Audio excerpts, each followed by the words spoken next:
hiciera algo con ustedes? ¿Sí? Bueno, vamos a empezar por el principio.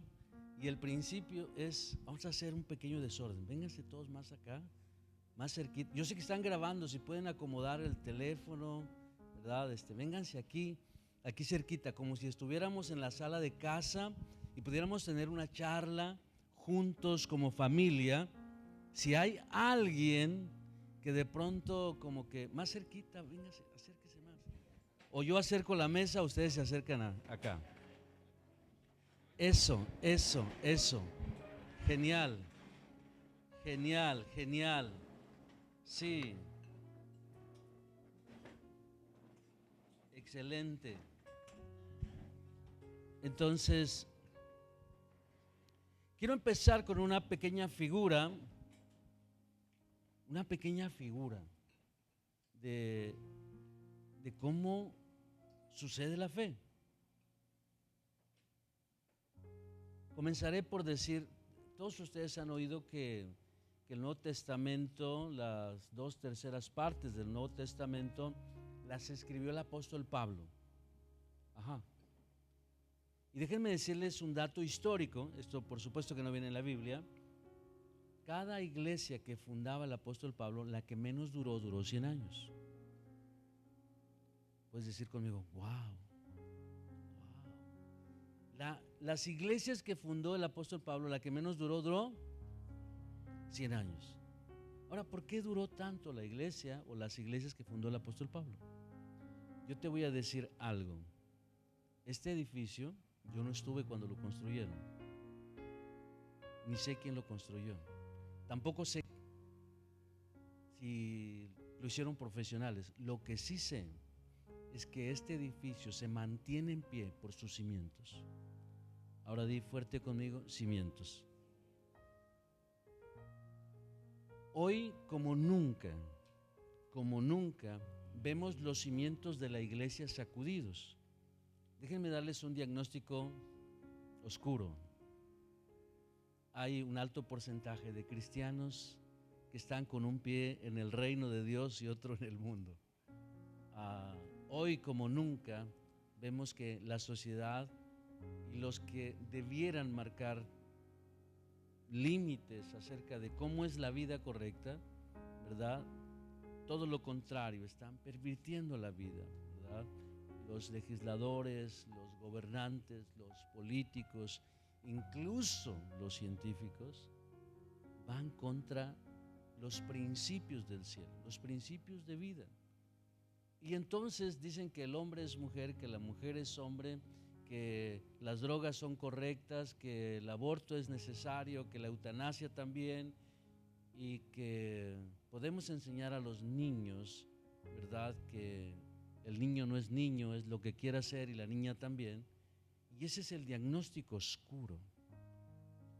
Y esto es lo triste, y si no me ven llorar es porque soy bien macho, pero los padres de familia que envían a sus niños a estas escuelas literalmente están exponiendo a sus hijos al enemigo.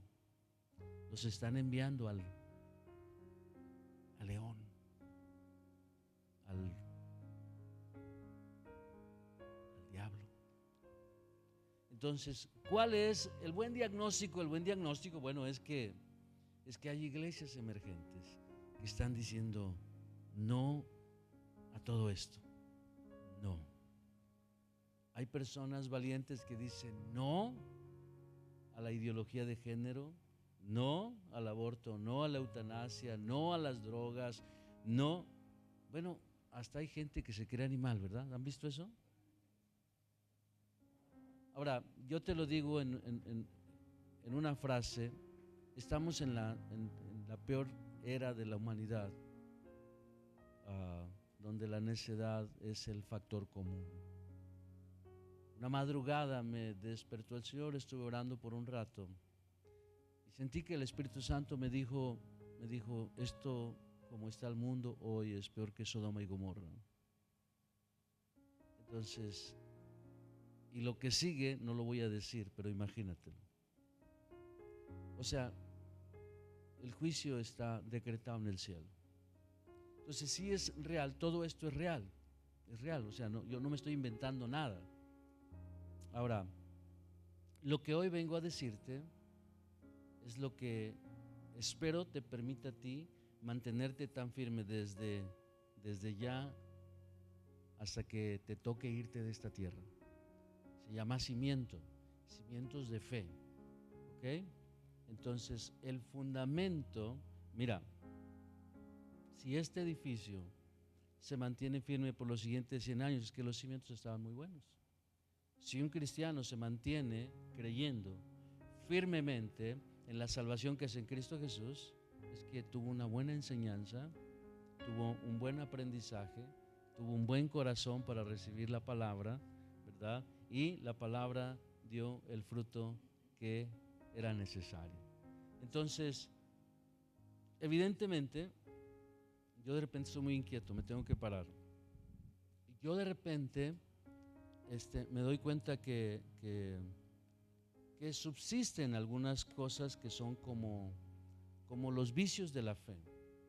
Por ejemplo, que tenemos que orar, que tenemos que leer la Biblia, que tenemos que congregarnos. Yo no tengo nada que hacer, yo lo hago porque yo quiero hacerlo, ¿me explico? Jamás puedo estar obligado a eso. No te sientas obligado ni a orar, ni a leer la Biblia, ni a congregarte, menos a ayunar, ¿verdad? Nadie quiere ayunar, pero es muy saludable. Bueno, a mi edad yo ya entendí que ayunar es salud para mí, ¿verdad? A lo mejor no para todos, pero para mí es muy saludable. Entonces, no tienes que hacer nada. Es como si los pastores tuviera que amar a su esposa y ella tuviera que amarlo. O no, qué carga, ¿no? No es correcto. ¿Por qué tenemos que?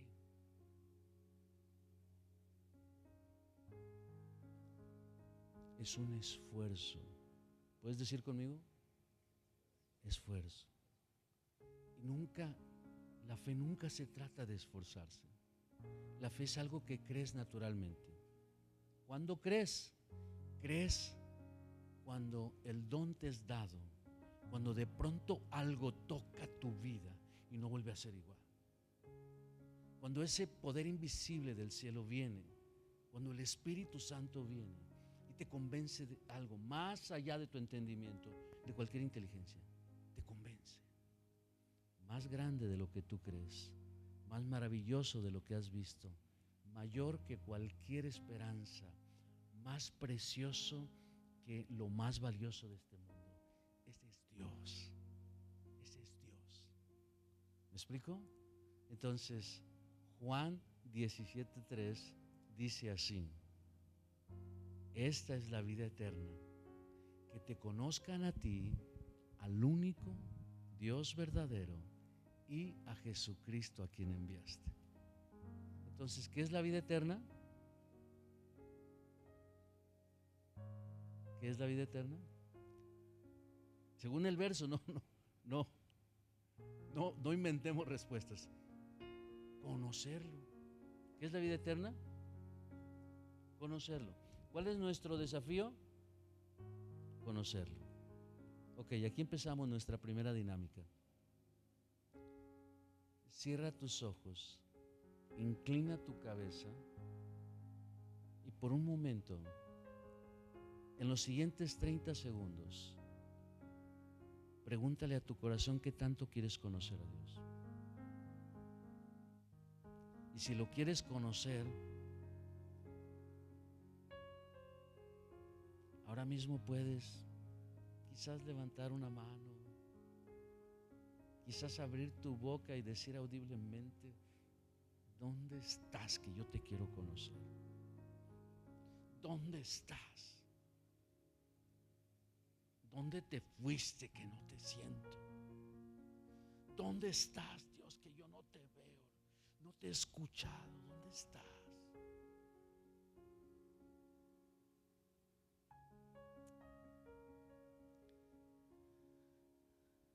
Sabes que ya terminamos este pequeño ejercicio. Este, sabes que lo más precioso que tú puedes tener en esto es una relación muy honesta, muy sincera, muy real con Él. Esta es la vida eterna, que te conozcan a ti, al único Dios verdadero, y a Jesucristo, a quien enviaste. Entonces, esta es la vida eterna, que conozcas a Dios, no que vengas por necesidad o por obligación o por que si no te va a castigar. No, Dios no castiga, o por lo menos no por eso, ¿no? Porque nosotros muchas veces nos vamos labrando consecuencias de nuestros hechos, pero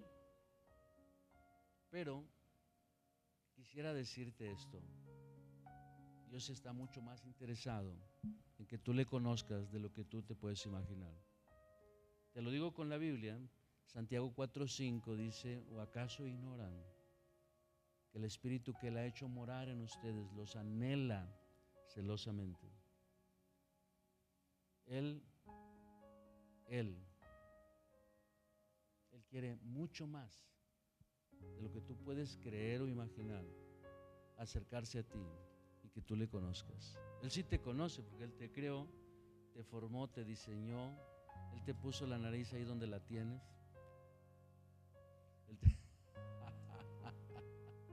El color de ojos, toda la genética. Pues Él es el diseñador número uno, Él es el creativo, ¿verdad? Él es el que, tu temperamento, así que te crees muy serio, Él te puso ese temperamento. Tú sabes si puedes disfrutar de tu personalidad, porque uno de los fines de Dios es que tú seas feliz. Ajá. Dios quiere que tú seas muy feliz. Ajá. Voy a usar a tus papás otra vez. ¿Se acuerda cuando la conoció?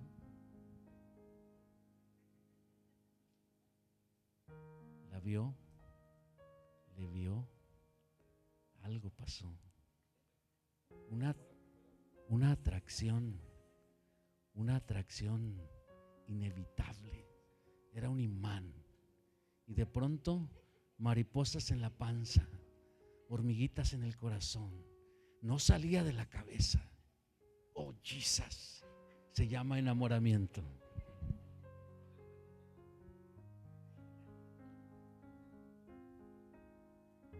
Ahora quiero que escuches. Esa pequeña relación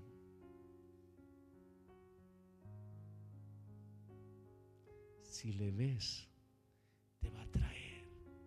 Si le oyes, te va a convencer. Si puedes ver lo que Él hace, te va a enamorar. ¿Qué es el problema? Que a veces la misma religión nos separa de Él. La enseñanza que a veces hemos recibido por generaciones, pero Él es tan real y está tan dispuesto a ti. Entonces, y estos son los fundamentos de la fe.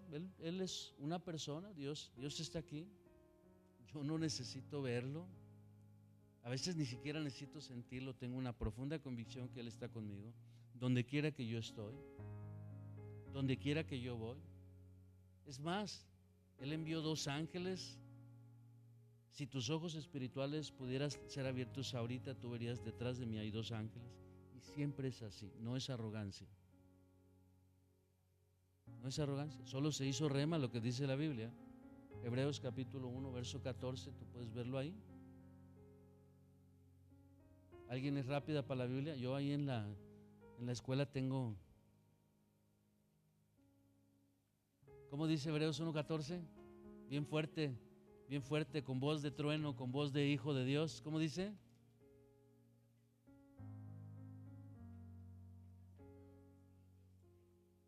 Que todos te oigan. ¿No son todos espíritus ministradores?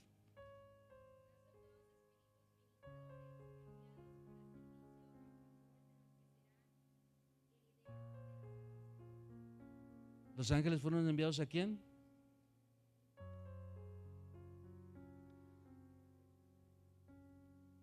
A favor de mí. Entonces, un día alguien me dijo proféticamente eso, pero yo lo encontré en la Biblia y supe que Dios me estaba hablando a través de esta persona. Entonces, tus fundamentos de fe, hay algunos cimientos que son poderosísimos.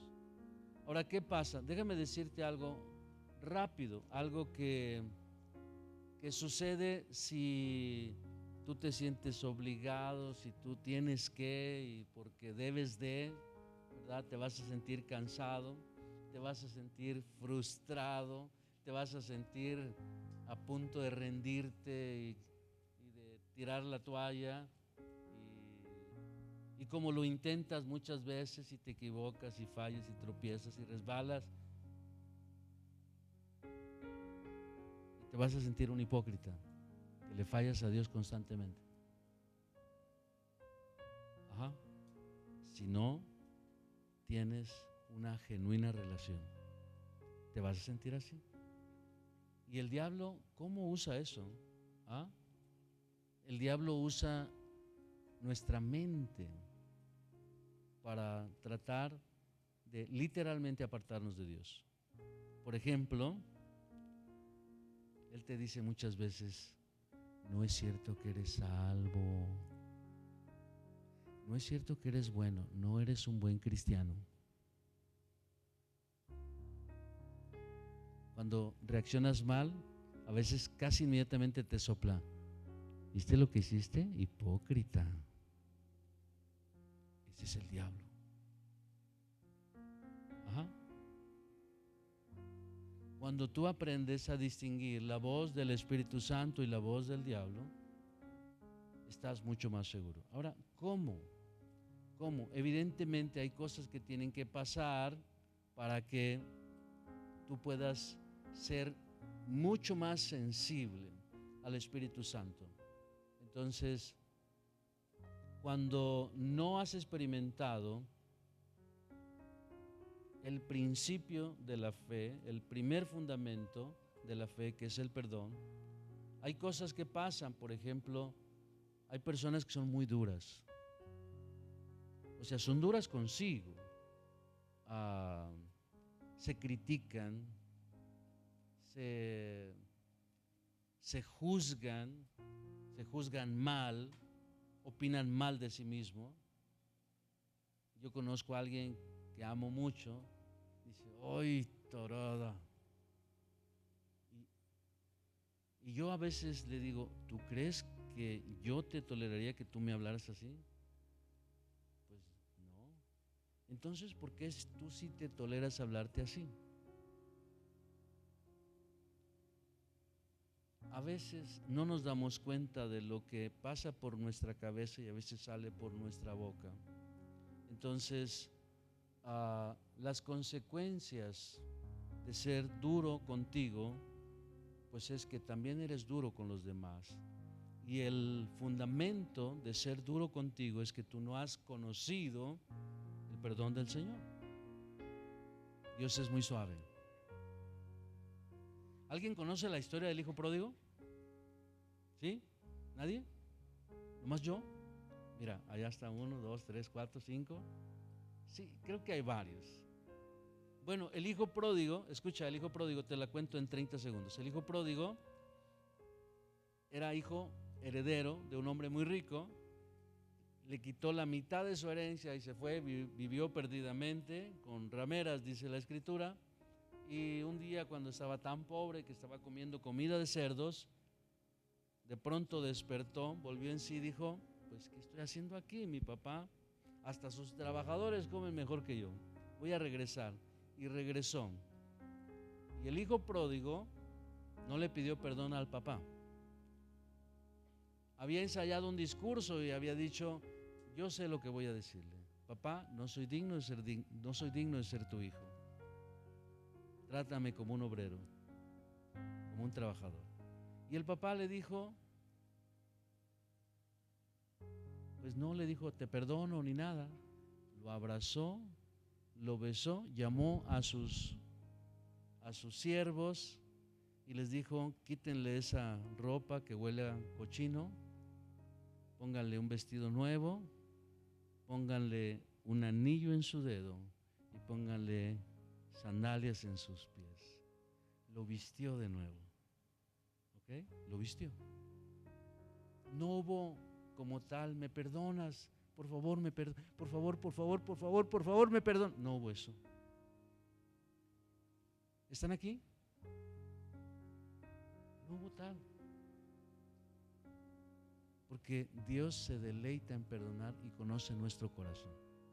Dios te quiere perdonar todos tus pecados y quiere hacerlo de tal manera que tú te sientas libre. Entonces, gran parte de los pecados de la gente tienen que ver con eso. Uno, no se sienten perdonados. Dos, se sienten culpables o traen mucha culpa o se sienten condenados. Entonces, ¿qué es lo que pasa con alguien que no experimenta el total perdón de Dios? Pues empieza a cometer muchos excesos, tratando de llenar un vacío. No se siente perdonado. Cuando te sientes perdonado, no necesitas más. Me gusta mucho una canción que canta Yuri que dice: salga el sol por donde quiera, Dios me ama. No sé si es la misma canción que canta Marcos Vidal. Que salga el sol por donde quiera salir. A mí, Dios me ama. Entonces no importa lo que la gente opine de ti, no importa cómo te vayas, si te va bien o te va mal, no importa. Dios te ha perdonado y te ama. Cuando ese perdón llega a ser tuyo, hay algo impresionante que sucede. Mientras eso no sucede, bueno, la culpa genera más culpa, genera pecado, la condenación de igual manera. Entonces hay gente que come de más, hay gente que se desvela de más, hay gente que trabaja de más, hay gente que consume sustancias, hay gente que se sube al carro, maneja, le pisa el acelerador hasta el fondo, ¿verdad? Y excesos. Inmoralidad. La inmoralidad es otra manera donde se manifiestan los vacíos del alma. Entonces, si ustedes leen el contexto en el que fue dicho: vengan a mí todos los que están trabajados y cansados, y yo les haré descansar. Pongan su yugo o tomen mi yugo y déjenme enseñarles que yo soy manso y humilde de corazón. Y van a encontrar descanso para sus corazones. Y añade, dice, porque mi yugo es fácil y mi carga ligera. Entonces, todo el peso del pecado y la primer consecuencia del pecado se llama culpa. La primera consecuencia del pecado se llama culpa.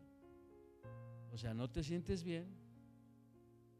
Es más, a veces estás en la noche y de pronto te despiertas: hoy mentí, hice esto.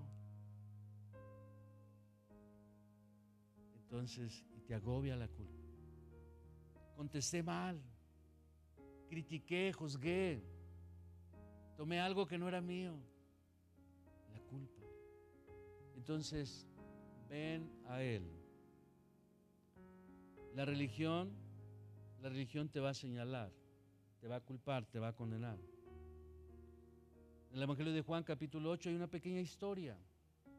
Dice que trajeron a Jesús una mujer sorprendida en el acto mismo del adulterio. Y le dijeron los religiosos: maestro, esta mujer fue encontrada en el acto mismo del adulterio. Nuestra ley ordena apedrearla hasta que muera. ¿Tú qué dices? Y como dicen coloquialmente, Jesús no los peló. Y le insistieron. Y cuando su insistencia fue continua, dice la Escritura que Jesús estaba escribiendo en una piedra o en la arena. Dice un comentarista bíblico, dice que en realidad no estaba escribiendo en la arena, estaba escribiendo en una piedra, como las leyes. Y él se puso de pie y los miró. Yo me imagino que con mucha compasión, yo no estuve ahí, pero me imagino que tenía mucha compasión Jesús por los religiosos. No les dijo bola de tontos, tarados, necios, retrasados. No les dijo eso. Porque la religión los había hecho malos, duros. Y les dijo, bueno, el que esté limpio de pecado tire la primera piedra. Y todos empezaron a ir uno por uno, dice, empezando por los más viejos. Los más viejos que estamos aquí, si no somos cuidadosos, nos volvemos religiosos. Entonces, Dios es todo misericordia. ¿Puedes decir conmigo? Misericordia. Dilo así como con mucho amor. Es la palabra más maravillosa que existe en la Biblia, o de las más maravillosas. Entonces, en Él y con Él encuentra descanso tu vida, tu alma, tu cuerpo, tu ser. Todo aquel que es perdonado experimenta con mucha mayor facilidad la presencia del Espíritu Santo. ¿Ok? Entonces puede ser que estés en la iglesia, puede ser que tengas muchos años en la iglesia, pero si no has experimentado el perdón, sigues sintiendo el peso del deber, el peso de tengo que, el peso de la religión. La religión siempre es un esfuerzo. Te defino la religión. Básicamente la religión es costumbres, ritos. Costumbres y ritos. Esfuerzos para alcanzar a Dios. Y a ti y a mí esto nos tiene que quedar bien claro.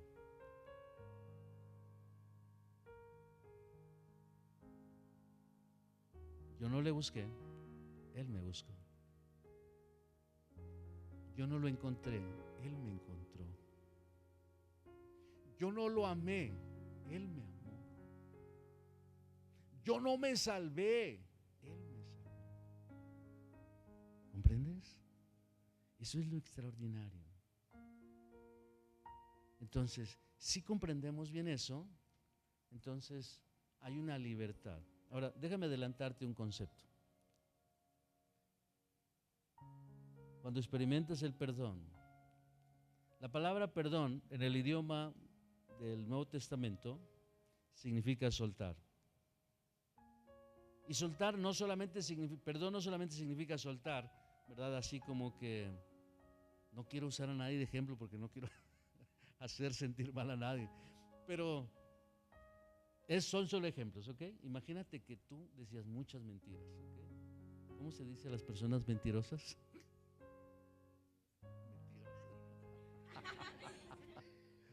Ok, ella no podía dejar de mentir, entonces es como si tuviera las manos amarradas. Y aquí mi amiga no podía dejar. ¿Qué te gusta? ¿Qué es tu mayor debilidad? De faltar a la iglesia. Estaba amarrada de los pies. Y mi amiga no podía dejar de hablar de los demás, de chismear. Tenía como ataduras en la boca. Y puedo seguir con tantos pecados tan comunes.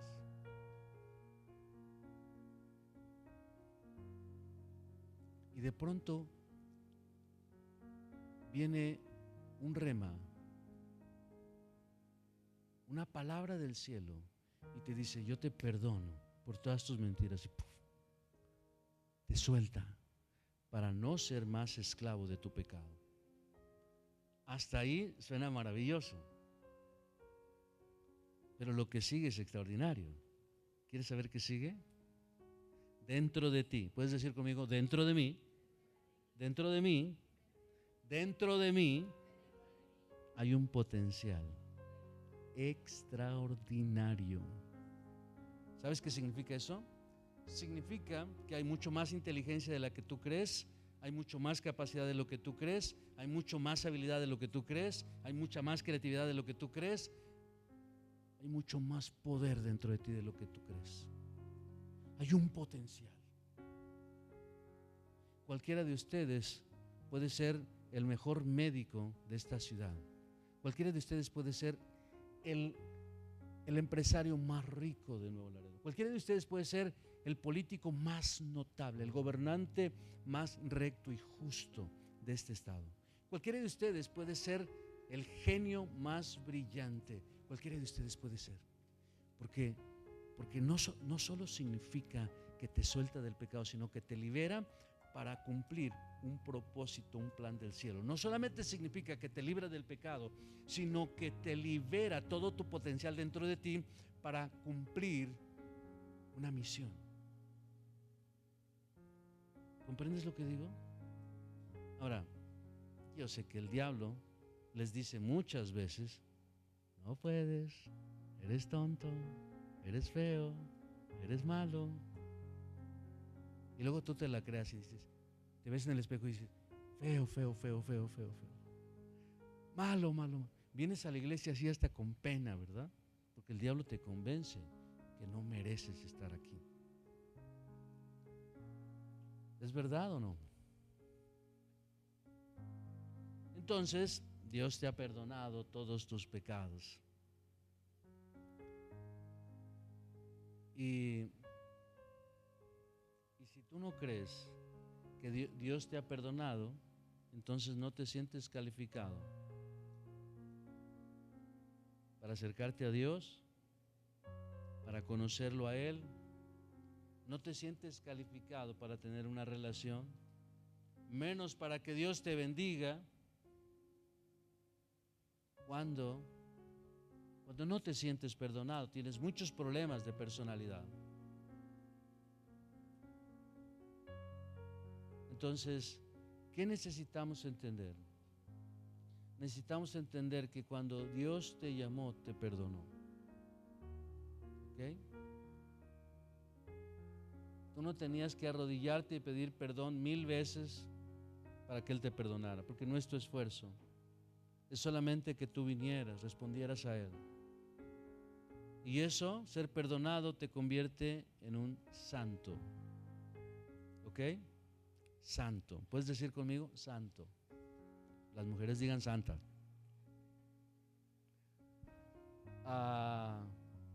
Y hay dos maneras de ser santo. ¿Sí? ¿Quieren saberlas? La primera manera de ser santo es que nunca peques, lo cual es imposible para el ser humano. Y la segunda es que seas perdonado. Entonces, el Evangelio de Juan, capítulo 1, verso 29 dice que Él es el Cordero de Dios que quita el pecado del mundo. Ahora, déjame lo aplico de manera personal. El Cordero de Dios que quita el pecado del mundo vino a mí, quitó mi pecado y me dejó sin pecado. ¿Y cómo estoy ahora? Sin pecado. Y si no tengo pecado, ¿cómo me llama la Biblia? Santo. Ahora, ¿puedes decirlo conmigo? El Cordero de Dios que quita el pecado del mundo vino a mí, quitó mi pecado y me dejó sin pecado. Y ahora soy santo. Soy santora. ¿Sabes qué es un santora? Un santo ahora. Cuando Richard Hayes no hablaba bien español todavía, decía santora. ¿Por qué santora? No sé, pero soy santora. Ah, eres un santo ahora. Entonces, lo más importante que tú tienes que saber acerca de creer en Dios es que Él te perdona todos tus pecados. Entonces, no solamente te limpió, yo te puedo dar muchísimos versos que traigo en mi estudio del perdón, pero creo que lo más importante es que tú puedas aterrizar algunas verdades del cielo. Entonces, una de las más maravillosas está en el libro de Apocalipsis. Apocalipsis capítulo 1, verso 4. Voy a leer, es el 5 nada más, pero voy a leer el 4 y el 6. Apocalipsis, la palabra Apocalipsis significa revelación. ¿Ok? La palabra Apocalipsis significa revelación ¿de qué?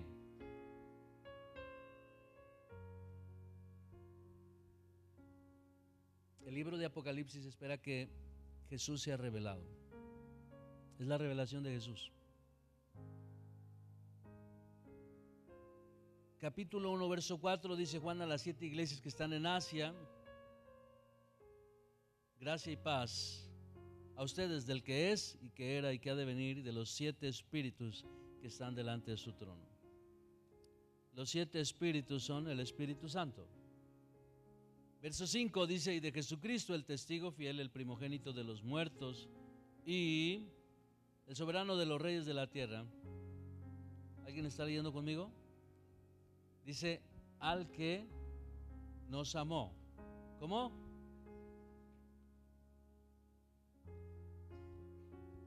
Yo sé que la mayoría son chavos solteros, ¿verdad?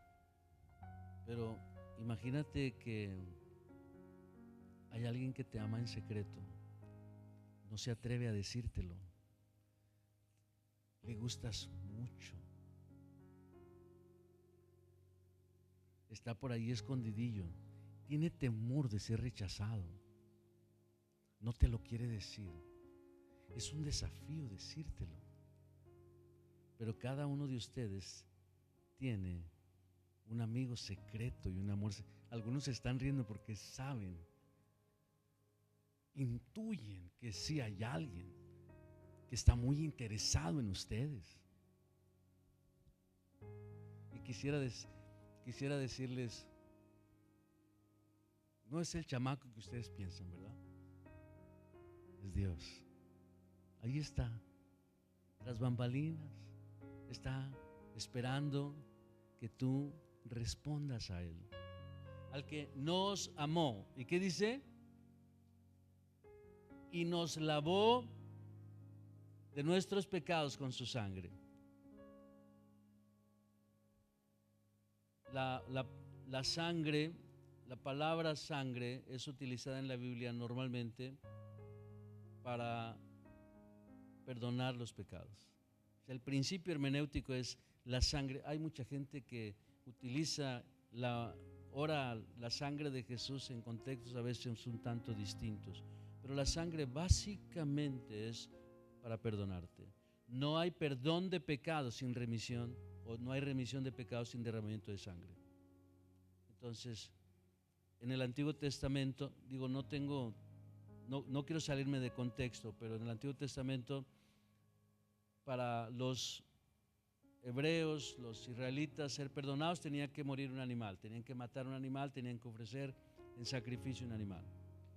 Entonces, tenían que matarlo, era vida por vida. Entonces, tenían que traerlo al altar y hacer un intercambio, ¿verdad? Y hacer un intercambio. Y en ese intercambio, básicamente, el pecador traía el animal, un corderito, un borreguito, ¿verdad? Todos hagan así, ojos de borreguito. Y traían el borreguito, y entonces lo traían al sacerdote. Y le decía al sacerdote: pon tus manos sobre la cabeza del animal. Y ponían sus manos sobre la cabeza del borreguito y empezaban a confesar todos sus pecados. Soy un mentiroso, chismoso, soy malo. Le grité a mi esposa, la empujé, la violenté. Y está ahí confesando todos sus pecados. Entonces el sacerdote, cuando terminaba, con un cuchillo grande y feo, le cortaba el cuello y el borreguito se desangraba. Y cuando la sangre empezaba a escasear, el borreguito empezaba así a temblar hasta que las piernas ya no lo podían sostener y caía. Y entonces el sacerdote hacía todo lo demás, lo abría en canal, sacaba todas sus entrañas, quitaba la piel, quemaban toda la inmundicia del animal fuera del campamento. Y después ese borreguito lo cocinaban y se lo comían. En el Antiguo Testamento cada comida tiene una implicación de pacto. Di conmigo pacto. Y en un rato voy a intentar, no sé a qué horas comencé. ¿A qué horas comencé? 3:10. No. ¿Me aguantan otros 15 minutos? ¿Sí? Bueno, si te cansas de estar sentado, puedes ponerte de pie, puedes, tú siéntete en libertad, ¿ok? Puedes pararte, puedes caminar. Digo, a mí me pasa a veces de estar mucho sentado, ya no quiero, me canso pues. Entonces, el Señor nos limpió con su sangre y ahora estás limpio. Todo lo que tienes que hacer es creer. Abraza esta palabra y créela. Cuando yo leí este verso, una mañana, leí este verso y Dios me dio una figura.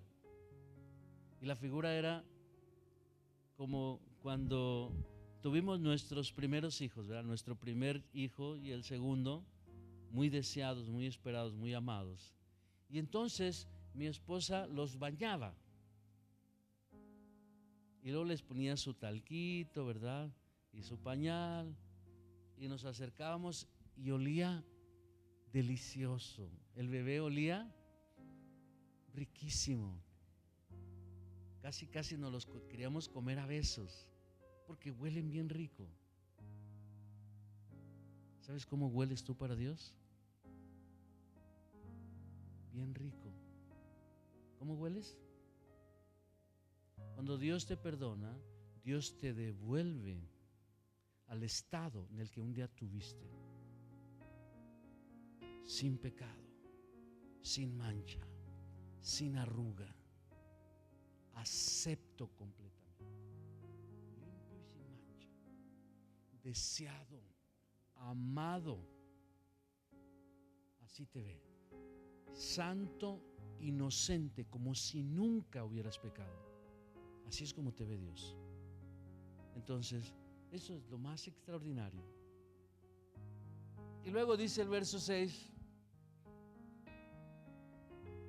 y nos hizo reyes y sacerdotes para Dios su Padre. A Él sea gloria e imperio por los siglos de los siglos. Amén. Ahora quiero que escuches. Sí, dame toda tu atención por 10 segundos. Tú no puedes ir al plan, al propósito, a la voluntad. Tú no puedes ir al diseño de Dios si no estás calificado en tu corazón. Perdonado. Si no te sientes perdonado, siempre va a haber algo que te va a jalar. Siempre va a haber algo que te va a detener. Siempre va a haber algo que no te deja avanzar. ¿Me explico? Por eso hoy sería muy importante que tú tomes esto y realmente cualquier cosa que te haga sentir mal o descalificado, tú puedas hoy entregarla en el altar y hacer el intercambio. Voy a hablar un poquito más del intercambio. Entonces,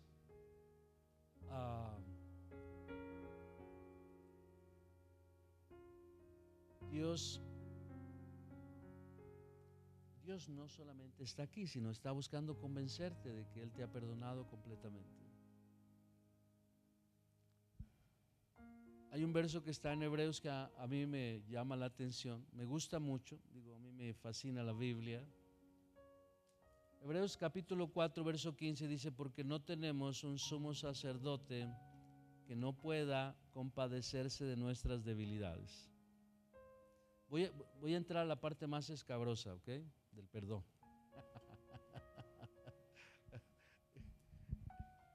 Porque aquí es donde los cristianos con raciocinio, ¿verdad?, empiezan a cuestionar y a hacer preguntas.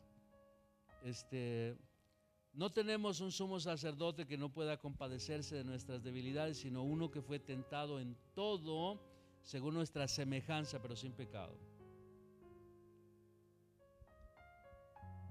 Jesús fue tentado en todo. En todo.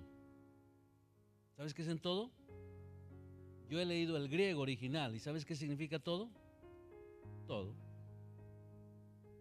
Todo. Fue tentado en todo. Cristo Jesús fue tentado en todo, pero sin pecado. O sea, Él como sumo sacerdote se compadece de ti, porque sabe que tú tienes debilidades. Y el enemigo busca aprovechar tus debilidades para tentarte justamente ahí donde tú batallas. Mujeres batallan con los muchachos. Sí, Él no está decepcionado de ti. ¿Entiendes por qué te gustan tanto los muchachos? Porque eres una muchacha, ¿verdad? Pues por eso. ¿Y a los hombres por qué les gustan las mujeres? Porque eres hombre. Lo malo sería que a las muchachas les gustaran las muchachas y a los hombres. Eso sí sería malo. Pero esas tentaciones son comunes, ¿verdad? Y Jesús pasó cada una de esas tentaciones. Y la tentación no es un pecado. La tentación no es pecado. Todos somos tentados. Todos los que estamos en este cuarto, todos somos tentados. No hay ni uno que no. No hay ni uno que todos somos tentados.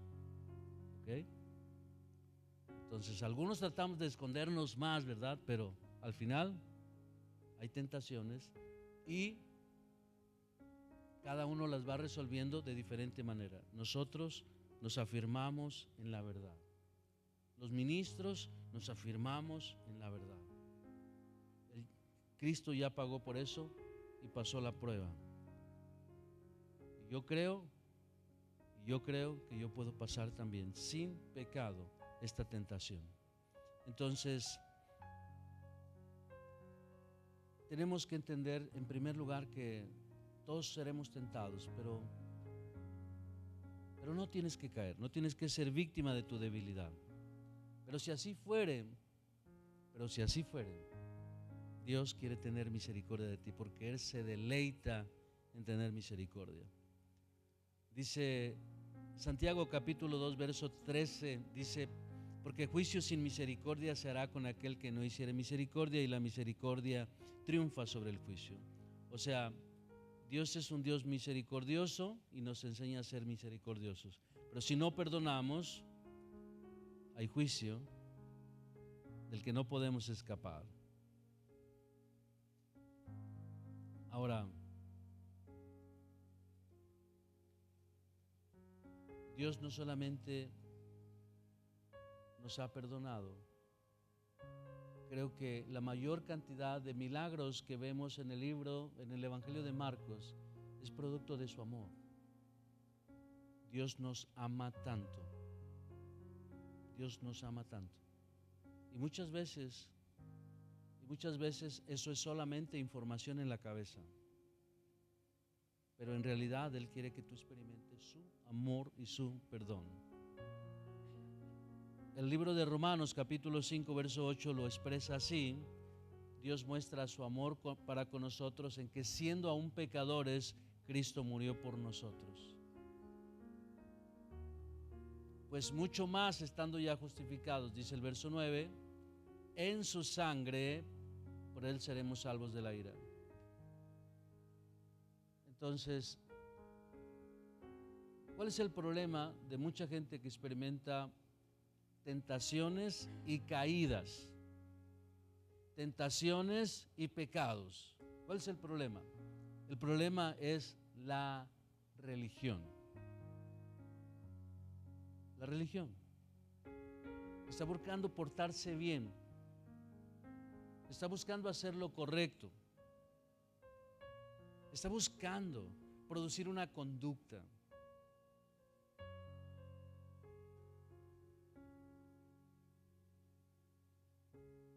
No se trata de nuestra inclinación al bien, se trata de lo que Él hizo.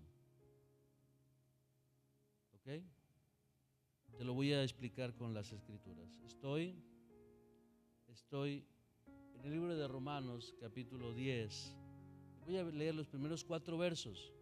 Mira lo que dice Romanos 10:1. Dice: hermanos, ciertamente el anhelo de mi corazón y mi oración a Dios por Israel es para salvación.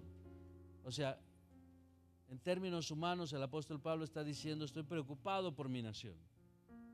Verso 2, porque yo les doy testimonio de que tienen celo de Dios, pero no conforme a ciencia o conocimiento. O sea, no conocen a Dios. Los hebreos no conocían a Dios. La Biblia dice, a los suyos vino y los suyos no le conocieron. Verso 3, porque ignorando la justicia de Dios y procurando establecer la suya propia, no se han sujetado a la justicia de Dios. O sea, ¿qué están diciendo? Están diciendo, imagínate que aquí está Cristo y yo soy un buen cristiano. Entonces, le digo, Jesús, con todo respeto, tú ya hiciste tu obra, pero quítate, déjame hacer la mía, porque yo voy a hacer las cosas tan bien para ir al cielo. Porque ignorando la justicia, ¿quién es la justicia? Cada vez que veas en la Biblia la palabra justicia, habla de Jesús. Cada vez que veas la palabra gracia en la Biblia, está hablando de Jesús. Jesús es justicia, Jesús es gracia, Jesús es favor. ¿Dónde está Jesús? ¿Dónde vive Jesús? ¿Dónde vive? Se los voy a explicar con un chiste. Un día vino corriendo el niño y le dijo, abuela, abuela, ¿dónde vive el Señor? Y la abuela le abrazó y le dijo, hijo, Jesús vive en el corazón de los humildes.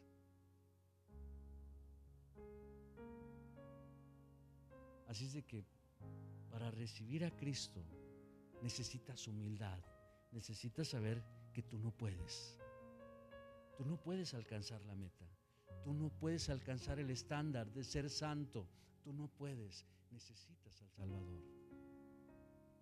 Entonces, no intentes portarte bien para tener puntos, méritos delante de Dios, no intentes eso.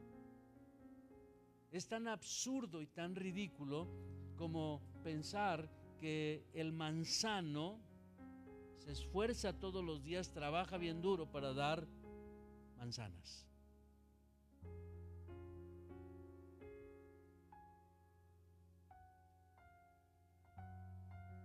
El cristiano debe producir una conducta recta naturalmente. ¿Ok? Naturalmente. Ajá. Naturalmente. Sin esfuerzo. Y el naranjo igual, no tiene que trabajar y echarle muchas ganas todos los días, levantarse temprano para poder dar naranjas. No, es naranjo. ¿Qué va a dar? En su tiempo de fructificación va a dar naranjas. Entonces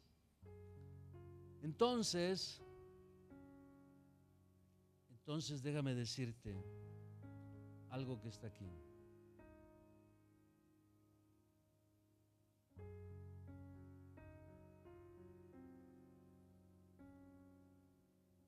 Isaías el profeta lo dice muy feo. Isaías 64:6 dice, si bien todos nosotros somos como suciedad y todas nuestras justicias, y caímos todos nosotros como la hoja, y nuestras maldades nos llevaron como viento. O sea,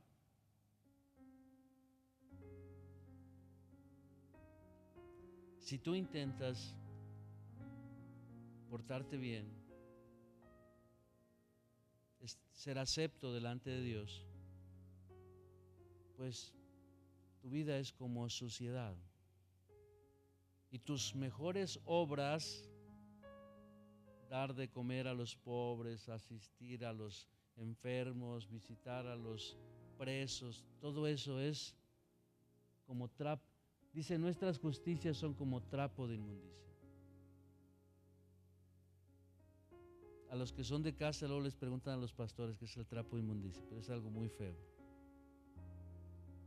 Entonces, viene esa parte que quizás le va a volar la cabeza a más de uno. Romanos capítulo 11, verso 32. Romanos 11, 32 lo dice así: porque Dios sujetó a todos en desobediencia para tener obediencia de todos.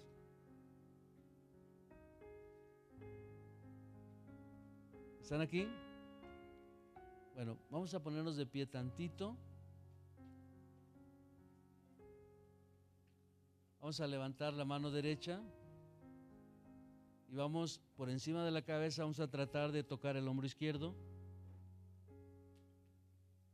hasta que se desaparezca la lonja.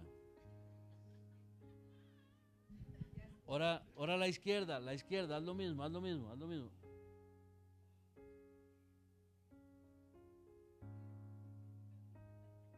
Muy bien.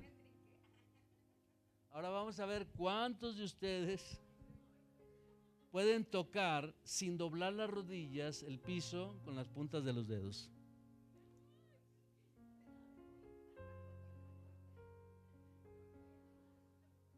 Ok, ahora déjenme presumirles, tengo 63 años, en este año cumplo 64, pero creo que estoy más fuerte y más elástico que muchos de ustedes, jovencitos.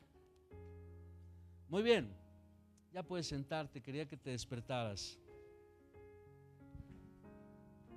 Entonces, lee conmigo: porque Dios sujetó a todos en desobediencia para tener misericordia de todos. Escúchame. Que yo juegue con un balón de fútbol y haga unas cuantas, ¿cómo le llaman? Dominadas, eso no me hace futbolista. Que yo tenga un bat de béisbol en la casa y una pelota, tampoco me hace beisbolista.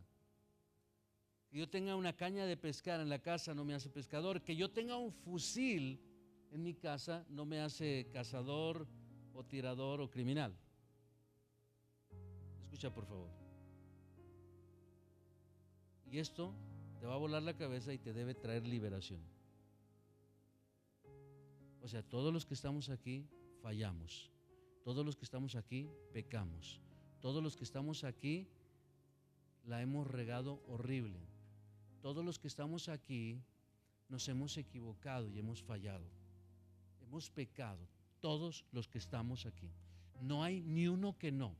Él sujetó a todos en desobediencia para tener misericordia de todos. ¿Ok? Entonces, ahora, déjame ir, hay otro verso que dice exactamente lo mismo. Gálatas capítulo 3, verso 22. Para que no creas que es un verso aislado. No, lo dice y lo dejan entrever en todas las escrituras. Dice: más la escritura lo encerró todo bajo pecado, para que la promesa que es por la fe en Jesucristo fuese dada a los creyentes. Entonces, quiero que pongas atención en esto.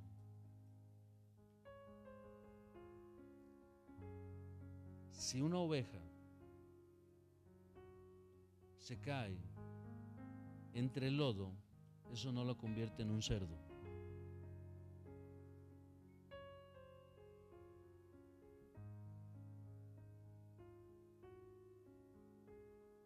Sigue siendo oveja. El pastor tiene que venir y limpiarla, pero sigue siendo una oveja. El pecado suele dañar, lastimar. El pecado suele traer una profunda herida en el alma. La mayor decepción es acerca de ti mismo. O sea, ¿cómo fallas a Dios? Y dejas de creer en ti. Pero aquí, en este lugar, no hay nadie que no ha pecado. No hay nadie. Todos hemos pecado. La Biblia lo dice. Él encerró a todos en desobediencia para tener misericordia de todos. No hay ni uno solo. Este es el corazón de Dios. Ahora, yo te voy a explicar desde mi experiencia y desde mi conocimiento por qué es necesario que muchas veces todos nosotros fallemos y pequemos. Y digo es necesario, porque si no, piensas que tu buen comportamiento te lleva al cielo, pero no es tu buen comportamiento lo que te lleva al cielo. Yo no me porto bien para ir al cielo. Jesús se portó bien y me regaló su buen comportamiento. Su buen comportamiento es tan exacto, tan perfecto, que me lo heredó. Y cuando Dios me ve santo, justo, perfecto, calificado para que yo vaya al cielo. Mi fe en Jesucristo me da la misma obediencia que Jesucristo tuvo. Pero yo me voy a equivocar. ¿Quiero equivocarme? No quiero equivocarme. ¿Quiero fallar? Tampoco. ¿Quiero pecar? No. Pero yo tengo que reconocer que es la Biblia. Él determina todas las cosas. Entonces, aquí lo interesante es que si entendemos esto, vamos a vivir en libertad. Es decir, ¿qué sucede cuando la oveja se cae al lodo? Se ensucia. ¿Se vuelve un cerdo, cochino, marrano? No, ¿verdad? Sigue siendo oveja. Sigue siendo hijo. Sigue siendo amado. Sigue siendo aceptado. ¿Le duele a Dios? Sí, sí le duele a Dios. Claro. Y a ti te va a doler también. Pero este es el perdón del cielo. ¿Y qué necesitas? Pues venir a Dios y decir, por favor, límpiame. Límpiame.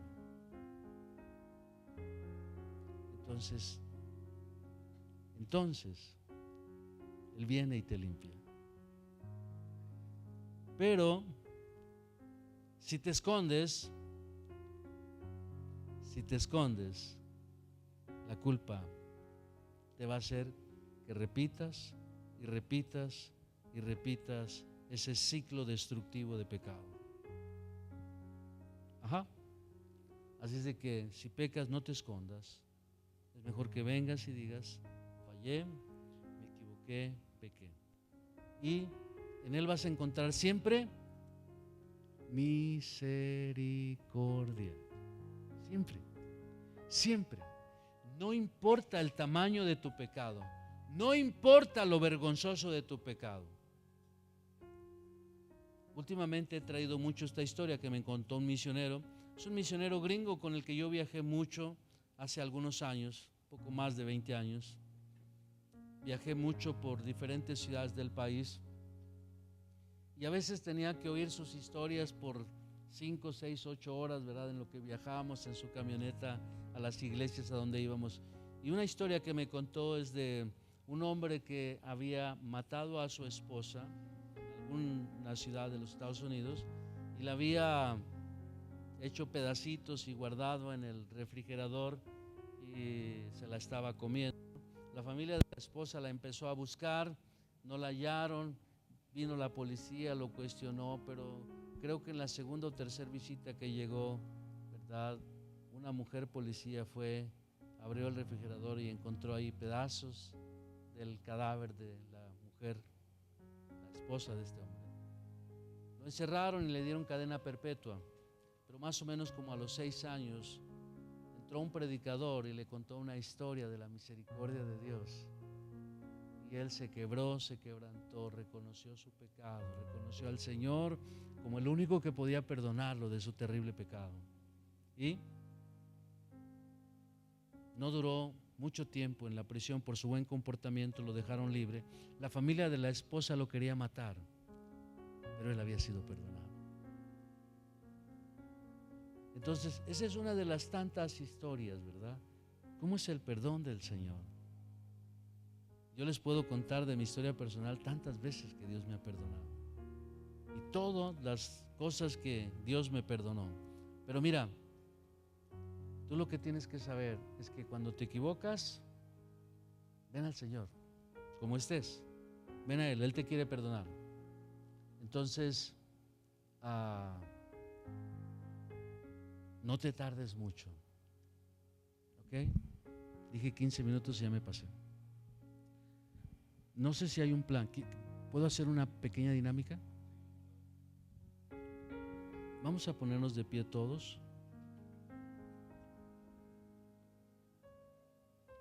Y mira, en un papelito, quiero que escribas, no tu nombre, pero sí todas aquellas cosas todas las cosas que pesan en tu corazón. Eso que llamamos pecado. Pecado significa fallar al blanco. Todas esas fallas, errores, todo eso que no te deja ser tú. ¿Por qué tienes tanta vergüenza? Esa no es tu personalidad. ¿Por qué eres tan inseguro? Eso no eres tú. ¿Por qué tienes tanto miedo? Eso no eres tú. Hace unos años me contó una mujer de la congregación, dijo: pastor, cuando yo vine aquí era tan miedosa, nomás manejaba del trabajo a la casa y de la casa al trabajo. Hoy me voy hasta Monterrey. El temor, cualquier cosa, cualquier pecado. Es más, si puedes incluir también tus tentaciones, todas las tentaciones con las que batallas. Batallo con el chisme, la mentira, batallo con todo eso con lo que batallas. Empieza a escribirlo, no le pongas tu nombre.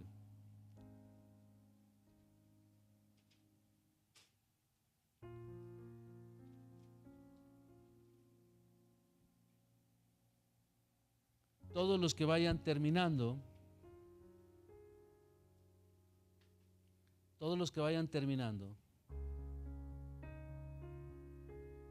quiero que traigas el papelito y lo arrojes aquí en la plataforma.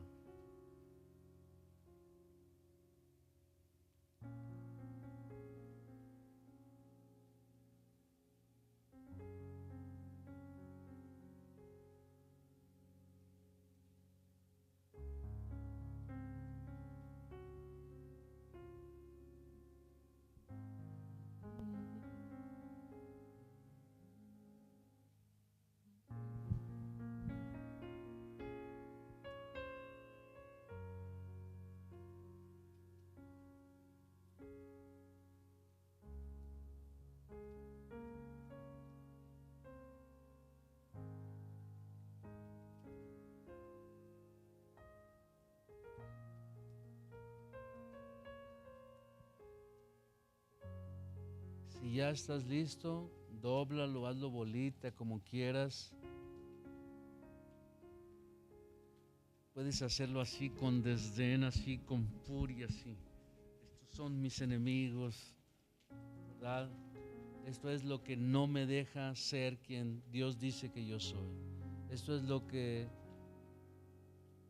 se opone a mi diseño. Esto es lo que no me deja hacer la voluntad de Dios. Y no tienes que ser muy educado, ¿verdad? Arrójalo ahí en la plataforma.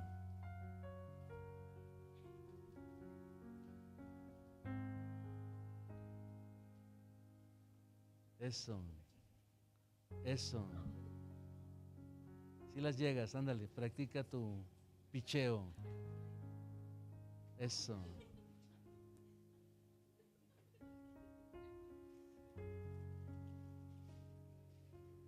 Si ya lo hicieron todos,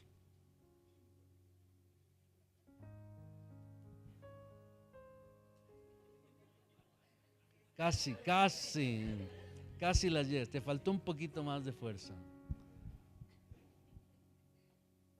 Muy bien. Entonces, como oyeron hace un ratito, el altar es un lugar de intercambio. ¿Ok? Es el intercambio. En el altar hay un intercambio. El cordero que era sacrificado en el antiguo pacto es una figura, es una sombra de Jesús. El cordero, si tú lees Levíticos 5, 1, 2, 3, 4 y 5, los primeros 5 capítulos de Levítico, vas a ver, el libro de Levíticos están todas las ceremonias religiosas. ¿Ok? Levíticos básicamente describe los sacrificios. ¿Cómo tenía que ser el sacrificio? El pecador tenía que escoger un cordero. Tenía que ser perfecto. ¿Ok? Un cordero perfecto. Eso apunta a Cristo. Y tenía que traerlo, declarar sus pecados, como ya dijimos, y hacer ese intercambio. Ahora, ¿cuál es el intercambio? El intercambio es: el pecador ponía las manos sobre la cabeza del animal y confesaba sus pecados. Y la pureza, la rectitud, la perfección del cordero pasaba al pecador. El pecado del pecador al animal, y por el pecado del pecador moría el animal. Intercambio. Di conmigo, intercambio. Entonces, eso que hicimos ahorita de escribir todos los pecados es como pusiste las manos sobre la cabeza del corderito, santo, perfecto, inocente. Y ahora, por tu pecado, Él murió.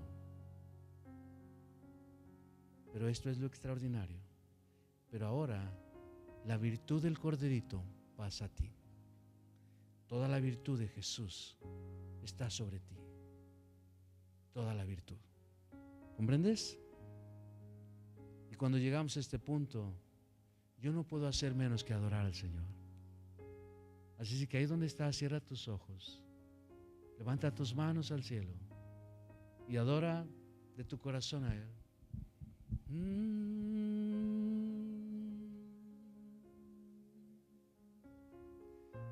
Santo,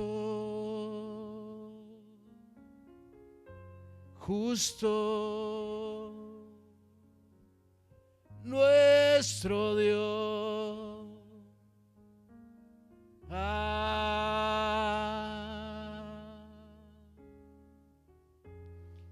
Tú me amaste primero, tú me llamaste y me escogiste, me limpiaste, me has perdonado.